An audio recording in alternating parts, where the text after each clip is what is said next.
Have you ever thought about making a podcast? Yeah, we're doing it. I know I have. You get it? So, when we were thinking about putting out a podcast, we wanted to make sure that we had all of the, software things that we needed to record. We wanted to have all the things that we needed to edit. And it seemed like there was a lot of different things and a lot of different places. But what we found was Spotify for podcasters. And that was really what we needed to open the door to all of those different things. They have it all. Right. I'm a technology dummy, but with the Spotify for podcasters, you can use it from your phone or you can use it from your computer. So even if you travel or you're on the road, you can still do your podcast. If you want to go interview somebody at their house, you can do that with your phone, which is super cool. And then, you can distribute your podcast on it's called rebranded, but it was Anchor before. Now it's Spotify for podcasters. Yeah. Nice. You can also do video podcasts, have conversations with your fans. You can take it to the next level even and have a Q&A or polls. So with that, you can also earn money doing ads like this one. What? Best of all, it's totally free. So it's free. So it's free. So don't miss out. If you have a voice and you want to get it out there to the public, don't be scared. Just get on to Did you say skirt? Spotify.com/podcasters. Or you can download the Spotify for Podcasters app on any app store. So Spotify.com/podcasters to get started putting your crazy voice out there on the internet. And getting fringy. That's Do right. it. Stay fringy, my peeps. Do it.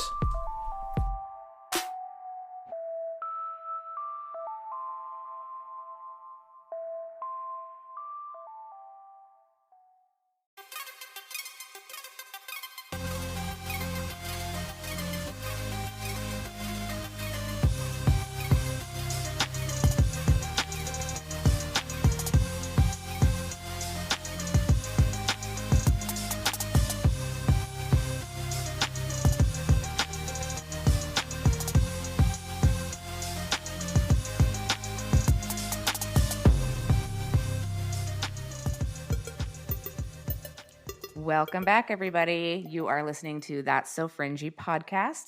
I am Kristen. I'm Rick. And I'm Bethany.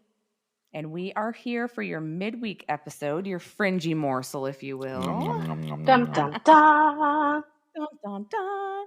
So this week we have a topic brought to us by the fantastic Rick over here, who has a brain for this type of stuff, and I don't. So, ready, set, go. So we wanted to talk about the kind of the looming crisis going on in the world right now. Obviously, on these Fringy Morsels, we like to do current events. So one of the most current events is the fact that the banks are crashing and the stock market's crashing. And for those of you that didn't know that, now you know. If anybody's paying attention to the financial market or inflation or gas prices, I'm pretty sure most of you out there know that there's some sort of crash incoming. Something's fucky.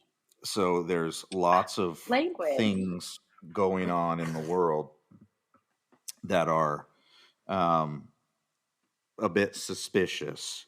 And so if you look at what is happening in the world right now, people are losing a bunch of money because they had their money in a bank in California in the what's it called, Silicon Valley. They have their money in this bank, Silicon Valley Bank, and they are able to do business. Some people had billions of dollars in this bank because it's a lot of big startups and businesses that are trying to just succeed in the world, and that's who they bank with. Mm-hmm. And so as an example, TikTok is one of their businesses banking with them. And so what happens when a bank dissolves or goes bankrupt is all of your money that is in there goes away, because banks see your money as their assets. And so the reason I'm explaining this stuff tonight is because I've done a deep dive into all of this stuff. So we'll start by going back a little bit. We have to teach about how this whole money system, because you have to ask yourself, okay, if the economy crashes, what does that mean? In 2008, there was a crash. Back in, the 30s or 1929, they had, this huge stock market crash, and we went through the Great Depression. So you might hear this stuff at school, or you might have heard it, but how much attention do you really pay to what happened way back in the past? Well, you should pay attention to your past, because that is how you can learn and not repeat those things in the future. So what we need to understand is that everything that we know of money is completely controlled. There is what's called central banks, and every country has their own central bank. Now, they may be called different things, but they're all central banks. In America, we have the Federal Reserve. That's our central bank. And so that system has been created, and it has been in place for a very long time. And the Federal Reserve actually came to be here in America back in 1913. So that's when the Federal Reserve, which is a private corporation, became the United States government's central bank. Okay, so why is that important? Well, first of all, the first thing I said there is that it's a private business. It actually is not federal. So the Federal Reserve is neither federal, nor do they have a reserve of money. I didn't know any of that until not terribly long ago. I thought the Federal Reserve was government. Mm-hmm. I think Silly most me. people probably do think that. Yeah. Yeah, I mean, you can look this up. It's very easy to find. It's not a huge hidden secret. It's just No. everybody figures. You just figure that Right. the money that is being controlled by the government is owned by the government. Right. But the reality is it's not. In fact, the Federal Reserve is loaning and borrowing money back and forth, and then they're creating money all the time. So what happens, for those of you that don't know, what happens when you flood the market with new bills? It becomes a supply and demand issue for anybody that's taken economics classes or anything like that. If you flood the market with something, you're taking away the value from the things that are already there in the market. So the stacks of cash that are already out in the market, those are now reduced in value when you push out more money. Okay. But the Federal Reserve does this all the time. They're pushing out money into the public, and then that money is reducing the value of the money that's already there, which makes inflation go up, because those costs are then, it hurts the businesses. The businesses now have to raise their prices. So Which means that gets passed on to the consumer. Right. Which is how gas prices go through the roof. I don't know, maybe egg prices, chicken prices, like all that stuff goes through the roof. Yeah, so it's not everything. Yeah. It's not really a factor of how much does that thing cost, It's a factor of how much money is in the market and how much value does it have. So the American dollar doesn't really have that much value anymore, because they've pumped too much money into the system. So when you pump too much money into the system, you create a fault or an issue. And then that's what we're going through right now.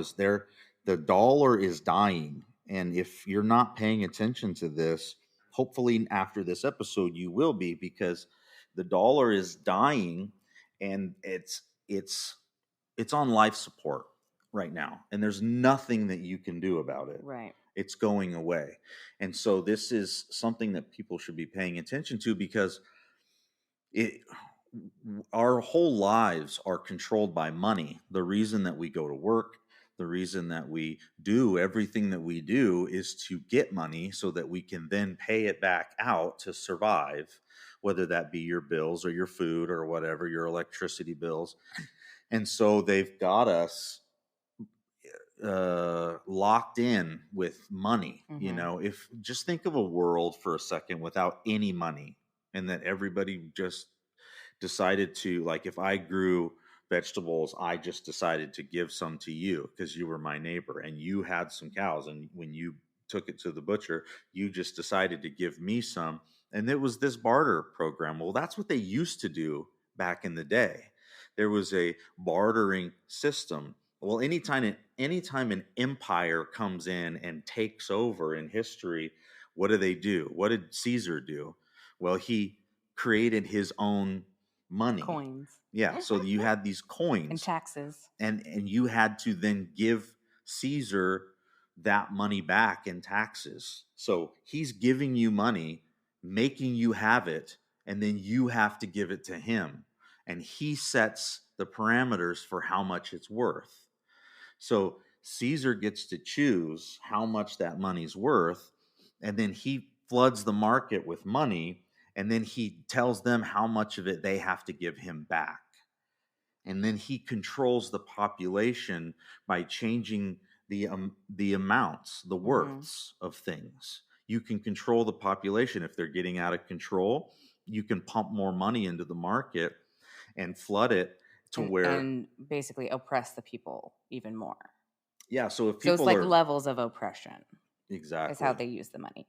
So explain to everybody what happened with the Silicon Valley Bank closure. So what happens when you go to the bank? You deposit your money, Mhm. and then the bank is holding on to that. This is how I always thought it worked. You Okay. deposit your money, bank holds on to your money. When you go in and you want to get your money back, they give it back to you.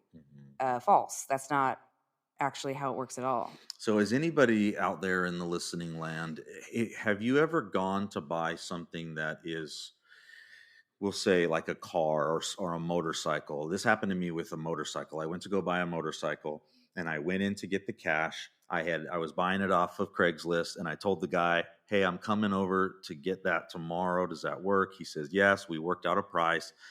I said, "Cool." And I went to go get my cash out because I was going to take it to him the next day.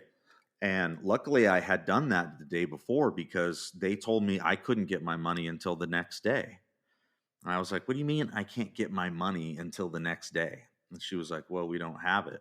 And it wasn't an exorbitant amount of money. I No. mean, we were talking It was $8,000. It was $5,000. That's what I was pulling out of the bank because I already had some out.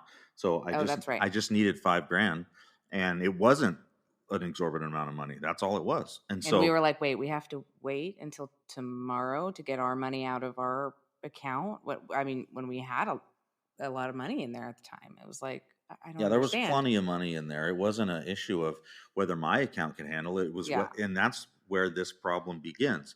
It's whether the bank's account can handle it. Okay, so everybody, as you said, thinks that when you deposit your money, they keep that money there in the bank in a vault somewhere. Well, that's bullshit. They don't do that at all. In fact, they take your money and then they actually use it to loan to other people. So when you go in there and you deposit, say you deposit 10 grand, and then Kristen goes in, throws in 10 grand, and then I go in and I throw in 10 grand. We've got 30 grand in the bank. We all think individually. Well, then somebody else comes in and they want a $20,000 loan. Well, they take $20,000 of that money that they just got and they push it over there. They shuffle it over there. They create a debt. And so they actually get to double it. So they've created a debt and they have given them the money that they have to pay back. So it's a really complicated system, but just trust me, look it up, look at some videos, watch, figure out how money works and what this all looks like. So what it comes down to is you go into that bank in California and you find out that all of the overspending that they've done and overexerting and overloaning and all of that defaulting on different things, they got to the point where the bank was broke. So they didn't actually have any money in their coffers. And then here comes Joe Blow here and Joe Sue there. And here's all of these different people coming in looking for their money, and they try to pull their money. Well, this is called a run on the bank. This is when people go and they pull their money out, and all of that money being pulled out is what actually starts to deplete even more the bank. They get even more in debt because they didn't have any money, and then people heard that they didn't have any money, so they went to get their money. What they don't realize is your money and their money are one and the same. And so when you pull out your money in large droves, that actually crashes that bank because you're taking your money back, but they've been using it. So now they have to give it all back, and they don't have it because they've been loaning it out to these people and loaning it out to those people and investing it here and investing it there. And pretty soon the bank and their big building that they have and all their corporate cars and all their corporate people and all of their employees, all of that stuff is paid for by you, the depositor. The person that is putting money into the bank, they're using, it's like a Ponzi scheme. They're using all of your money and just throwing it around and doing all of that. And so when a person decides, I'm going to go pull my money out of the bank because I don't trust it anymore, and then 50,000 people decide to do that, all of these banks start to crash. And that's what happened. And this is what's happening is people are beginning to realize that the value of the dollar is nothing now. So the stock market's crashing. We're beginning to realize that they've been lying to us about how they use our money. So the Central Bank of America is a private corporation run by the Rothschild family. You've probably heard that name on here before. Dun, dun, So the dun. Rothschild family, what was that, Beth? I said dun, dun, dun. Dun, dun, dun. She's Yeah. the musical genius behind tonight's episode. I love that. So the Rothschild family, they decided that they needed to control the banks. And if they can control the banks, then they can control countries. Because once you get big enough as a bank, you're not just loaning money to people. Some of these huge banks, they're loaning money to countries. And countries are in debt to these big bankers. Well, if you found out that the United States government, one of the biggest, arguably strongest military, most influence in the entire world, if you found out that that Federal Reserve System that runs all of that money, that goes throughout the whole world, the petrodollar, as they call it, if you found out that that was run by a private company, wouldn't you be shocked? Yes, I was. Well, that's think exactly so. that's exactly what's happening. Actually, so on one of our earlier episodes, we mentioned Dr. Laura Sanger. She's got a book called Roots of the Federal Reserve, and she explains it really, really well, how the Federal Reserve came to be. And there's another book, something Jekyll Island. Yeah, The Creature of Jekyll Island. Yeah, and that one's really good too, of explaining how the banking system works a little bit. But I did, so on Laura Sanger's Instagram page the other day, she put on a thing that caught my attention, and so I'm just going to quote what she says because it's awesome, and I had no idea. So she said, I believe what we're seeing with the collapse of SVB, which is that Silicon Valley Bank, are signs that our monetary system is unraveling. Please be aware that there's a bail-in clause in the Dodd-Frank Act, which is DODD and then a dash Frank Act, that allows banks to rescue themselves from the edge of insolvency by seizing the assets of their depositors. When I discovered this through my research and writing my book, we closed all our accounts with Wells Fargo and transferred our money to credit unions. The too big to fail banks are still involved in reckless behavior with the derivatives market.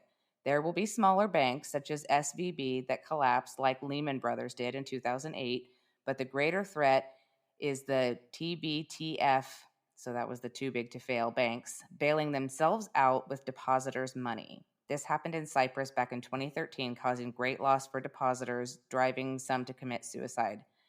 I had no idea that the Dodd-Frank Act was a thing, but it basically, I don't know if you guys understood the gravity, what I said at that beginning part, but these banks are allowed to rescue themselves with your money. So if they're getting to the place where they are on the verge of being on the edge of insolvency, they can take your money to bail themselves out. No, And it's that's better than exactly that. what happened with SVB. It's better than that. You guys want to go down another rabbit hole?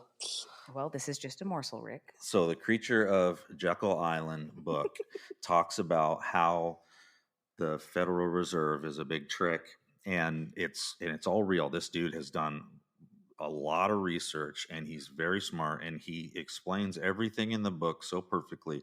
But chapter 2, he talks exactly about this. The game is called bailout. This is how they continue to save themselves, and they continue to get money, and they continue to get money, and they grow as an organism. And he talks all about how they do it. And so I would highly recommend, if you don't know anything about finances and you want to learn the real truth about finances, get that book. But well, and it's like we've said before, with knowledge is the power. The knowledge is how we rescue ourselves from being enslaved. And they're banking on the fact that people have their head in the sand and they don't want to learn this information, because this information is out there. There's books that are written so well that have all of this stuff laid out, and I had no idea how it all worked. I'm like, oh, this is so terrible. Rick's like, yep. Yep, it's pretty bad. But so this information is out there, but people have to look for it. People have to be willing to pull their head out of the sand and dig in. Yeah, absolutely. And don't dig in on Google.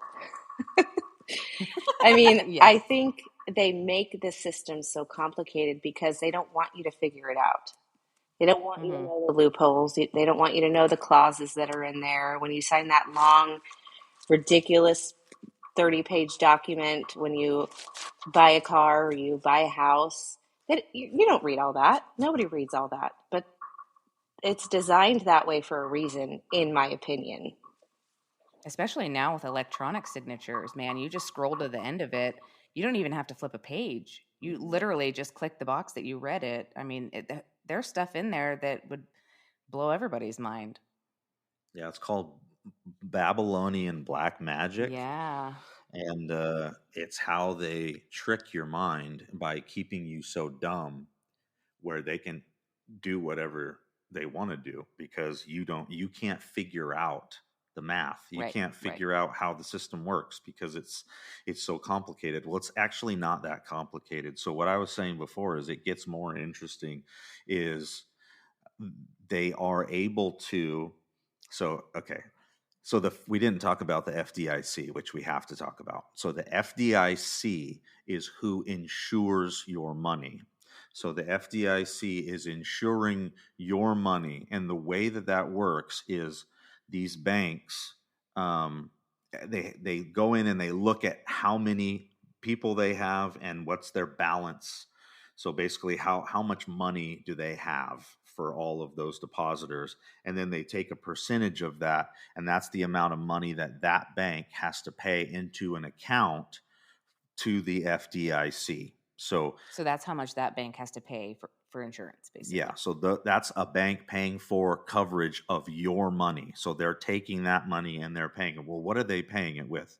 Well, they're paying it with your money because that's all that they have. They have your money. They might have had some capital at the beginning to get started, but eventually they run on your money. So, and how do they do that? By taxes and fees and all of these different hidden charges and things like that. They can make a ton of money. Wells Fargo can make a ton of money off of just hidden fees here and there on every account, if you think about the math. And so anyway, that's what they do. They push that cost down to you, and then they pay that money. Well, then what happens, and this is the scary part, is they will take that money and they will sell it to the federal government, to the Congress. Basically, the Congress will give them or the Treasury will give them a Treasury note, or basically a IOU that says, we'll pay this back. And then the government, Congress, who can declare war and use that money to, I don't know, send it over to Ukraine or anything like that. I mean, they just sent billions of dollars over to Ukraine. And that type of money is coming from, guess where? The FDIC fund. The FDIC fund is getting stolen, and there's like an IOU in this FDIC fund because they don't think that this is ever going to happen. They're so cocky. They don't think that this is ever going to happen, that we're all going to do a run on the banks and say, show me my money. I want to see it in cold hard cash on the counter right now. They can't come up with it. And they're so cocky that they don't think that this is ever going to happen, that people aren't going to run on the bank like this and completely shut down the system. Well, that's what's happening. People are. They don't trust the government anymore. They don't want their money in the banks anymore, and everybody's pulling their money out, and it's coming time to where these banks can't pay. And then Congress is sending billions over to Ukraine, and so then the banks go to Congress and say, we need you to bail us out. And they're like, yeah, we'll cover it. Well, they can't, because they already sent it to Ukraine. So you've got this nasty cycle that they've been doing, and this isn't just about Ukraine, or they've been doing this for a very long time. Well, since when did the Federal Reserve start? 1913.